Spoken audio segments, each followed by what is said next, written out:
everybody. In today's video, I'm going to be showing you some exciting new tools from Hero Arts. They have a fun new tool line. They have medium, extra large, large, and small brushes now in their blending brush line. And I love the packaging. I'm kind of a packaging nerd, so I kept some of these in there so that you could see it. Then I will be using this glorious daisy stencil, and I wanted to show you a few more things. This little thanks die is going to be free when you purchase the compact cutter, and I have it in one of these magnetic sheets and storage envelope combos. These come 10 to a box, and they also have just the envelopes in 3 different sizes. So for your teeny tiny little dies and stamps, the small one. There's also regular storage envelopes for your typical sized stamp set. And then there's a version that comes with the magnetic sheets as well for your dies. And if you just wanted to slip the magnet in and use the front and the back of one sheet, then you can kind of double your storage when you buy the storage envelopes by themselves. Then there are also large ones. You can see the large cling stamps fit in these, so that is super exciting. There are also tweezers, a brush holder, and some snips that are coming out. So it's very exciting. But I should get to stamping. So first I'm using my powder tool to powder up a piece of cardstock. And I have my sticky mat in my MISTI. And that is going to help me stamp on top of that without that moving. So I'm using this amazing Bold Prints cling. I love this. You saw this on my blog when the kit came out, but this is an add-on for this month. And it's just so whimsical. I just love this design. Very fun to color, but it's also fun to do what I'm going to do today, which is a little emboss resist. So I'm inking it up in unicorn ink and stamping it onto my white cardstock. So of course it's impossible to see. It's like a ghost, but it's there, I promise. Now when I do emboss resist, whether I'm using embossing ink or I'm using a pigment ink, I always stamp it multiple times. You want to make sure that you have good coverage even if you can't see it, so that you'll get a good crisp image when you go to put the embossing powder on it. And another thing that I like to do is I like to use white ink with white embossing powder. I think that that just makes it a little bit brighter, and hopefully you'll see what I mean when I get this all embossed. So now I will add the white embossing powder. This is a very detailed white embossing powder. And this image is so detailed. You're going to see when this is finished, these tiny little lines and little kind of sketchy details on there are going to be perfect embossed. So that's what happens when you have good ink and good embossing powder. So now I will heat this up. I'm just going to hold it down with a pencil and heat it up. I'll speed this up because, let's be honest, the heat gun segments of videos, they're not riveting. They're not any sort of award-winning film. But I do love watching the embossing powder turn. I don't know why that is so much fun after all these years, but it is the thing that retains magic in stamping, in my opinion. It's what got all of us hooked. And it's still the one, as they say in that song. So once that's all set, I will start to ink blend. I'm actually going to do a double ink blending on this. So you're going to have the stamped image, I'm going to have ink blending, and then I'm going to have stencil ink blending. So for that, I'm using my holy trinity of primary colors in the water reactive hero hues. I just love the way these blend.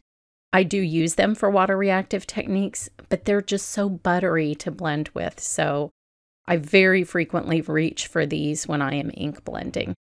Now I'm using the holy trinity because I will be using these colors together that just always work together. You can always kind of count on these 3 inks to do great together. So that's why I chose these. And then I will add this lovely pink. And where that overlaps the blue, I'll get just a little bit of purple. I don't want a ton of that because I will be putting yellow on top. But I love the way it looks, that little violet. It's so magical. So I will fill in everywhere that doesn't have blue with a little bit of pink. And you can already see how sort of serene this color scheme is with this design in the background. Looks amazing. It would be perfect just like this. You don't have to do the next step, but we're going to because we're next step people here. Now, I just have an old washcloth that I use all the time, so it's quite dirty, that I just rub the ink off the top of the embossing powder with.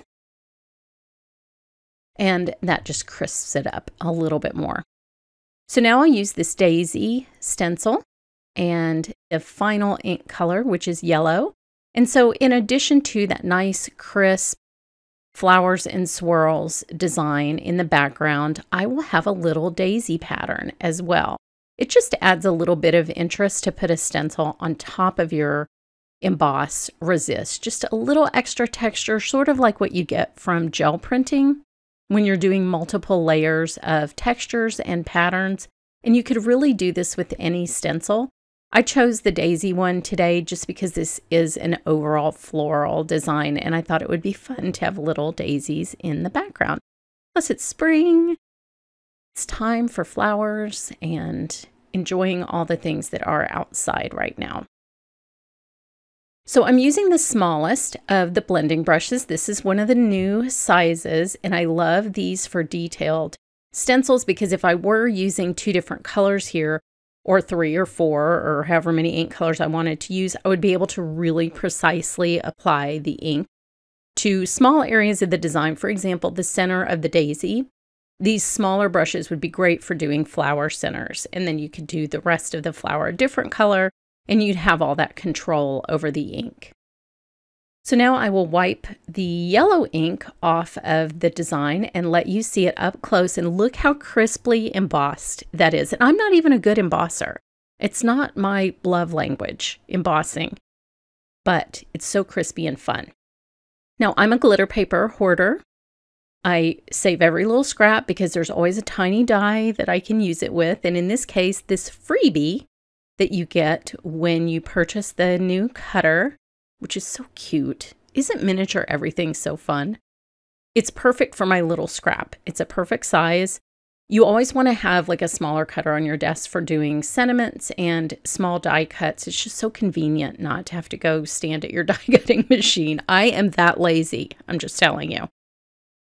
So you do get an extra B plate, which is the plate that I cut into. I always put the dies flat on the A plate and cut into the B plate. And so that's why it's great that you get 2 with the cutter, because if it just gets too grungy over time, if you are a power die cutter like I am, then you'll have an extra. I thought that was a really nice touch.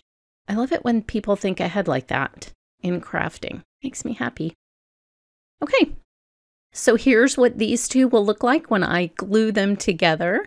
I hope you've enjoyed this process and think about using your stencils on top of embossed resist backgrounds with these fun cling background stamps. Head over to the Hero Arts blog for more information, and thanks so much for watching.